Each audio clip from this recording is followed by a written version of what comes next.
While many consider Conor McGregor to be a shell of his former self, nobody can say that he doesn't work hard, even when that hard work is destroying the reputation he had painstakingly built between the years of 2012 and 2018. The martial arts life will give you a discipline, will give you dedication, will give you a drive that you won't get nowhere else.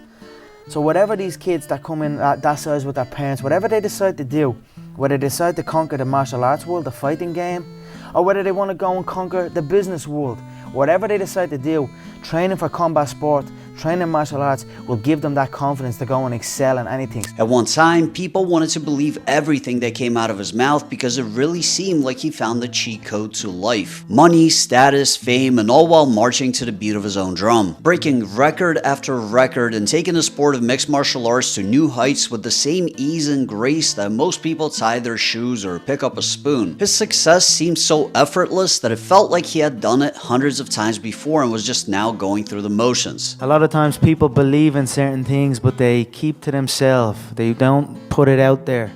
If you truly believe in it, if you become vocal with it, you are creating that law of attraction and it will become reality. These days, the guy is a powdered up maniac to the point where it's no longer even a secret, just an accepted fact and an ongoing joke. Yeah! Oh, Cocaine Conor. But when the joke goes on after the punchline has been said over and over again, suddenly things stop being funny. To all the victims of sexual assault, I hope my story is a reminder that no matter how afraid you might be, speak up, you have a voice, and keep on fighting for justice. I know this has impacted not only my life, my daughters, my family and friends tremendously, and it's something that I'll never forget for the rest of my life. But now that justice has been served, I can now try and move on. Even though Conor maintains his innocence after being found liable for the rape of Nikita Hand, and there are some diehard fans that will always have his back, overall this was a huge hit to his public image and he was dropped by several companies, including the one that he practically built in Proper 12. And a big chunk of MMA fans threw him in the same bin that Jon Jones has been in for years. And the scarlet letter of being a rapist, whether it's factual or not, will haunt him for the rest of his life. Because even the athletes that bounce back from these types of scandals after being ostracized still found themselves wide open to shots being taken at them years later whenever a media member felt like they needed a soundbite. Some of your critics would say, you know, there's a race for mayor. We know you're a convicted rapist. This could hurt his campaign. How would you respond to that? So interesting because you come across like a nice guy, but you're really a piece of shit. Hey, with that comment. Come on. No, that was a piece of fuck you. That was a piece of shit. You know, we're doing live TV. Hey, I don't care. What are you gonna do about it? All right. No, because you're a piece of shit. All right. You really have to. We're gonna wrap up this interview. Thank you for coming in. And make no mistake, whether he's showing it or not, Conor is in a frenzy over this. Because even though his social media can make you believe that he does everything on his own volition whenever and however he feels like, Conor McGregor is no longer just a man, he's a brand. And while he's the public face of that brand, there is a chorus of people tirelessly working behind the scenes to steer him in a carefully calculated direction. Get an invite to this show, take a picture with this guy, go to this city and have a meal at this restaurant, but make sure to get the sign in the background. It's all meticulously planned to maximize exposure and keep his name in the headlines. And the income and job stability of these background people is directly affected by how Conor is perceived by the public. Crazy, unhinged, but entertaining they can work with. A full-blown rapist, not so much. That's why he all of a sudden began to flaunt his Christianity after being this guy for years. Me and Jesus are cool. I'm cool with all the gods.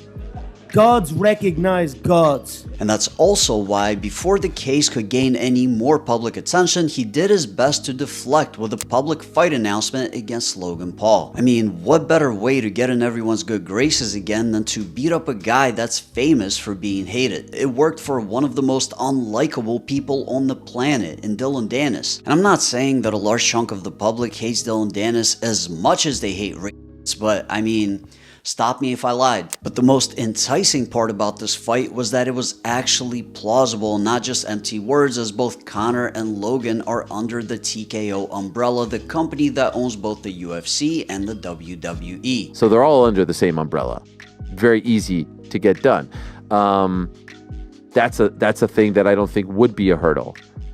It's not like trying to do Mayweather McGregor. There were a ton of hurdles in trying to make that happen.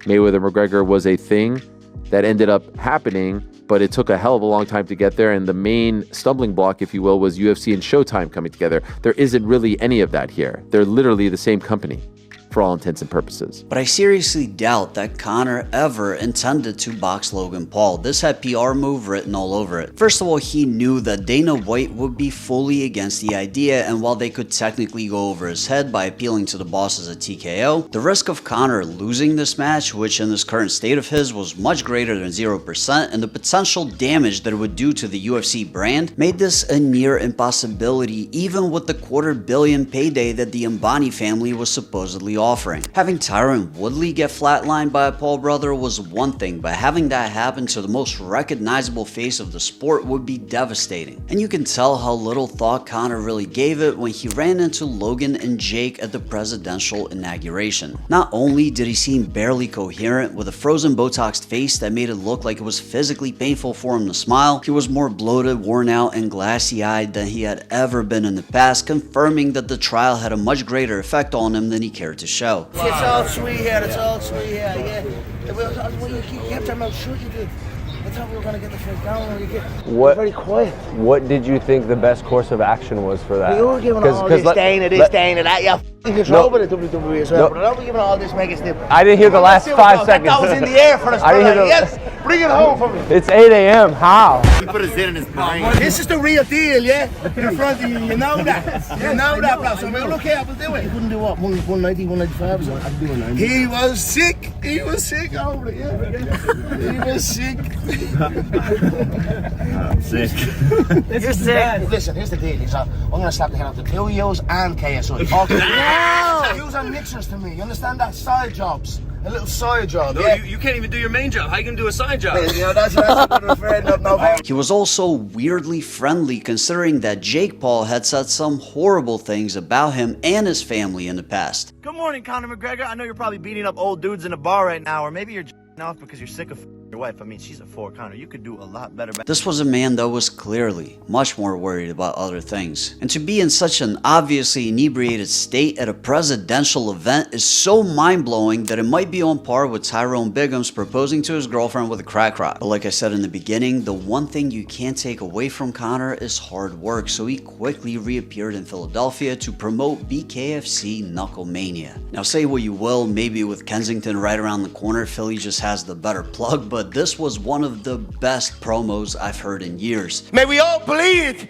in the honor of Philadelphia's rich fighting history. Yeah. May we as Bare Knuckle Fighting Championships organization, the alien of combat sport, rise above the night sky and rain down blows viciously and prove our worth against any deniers.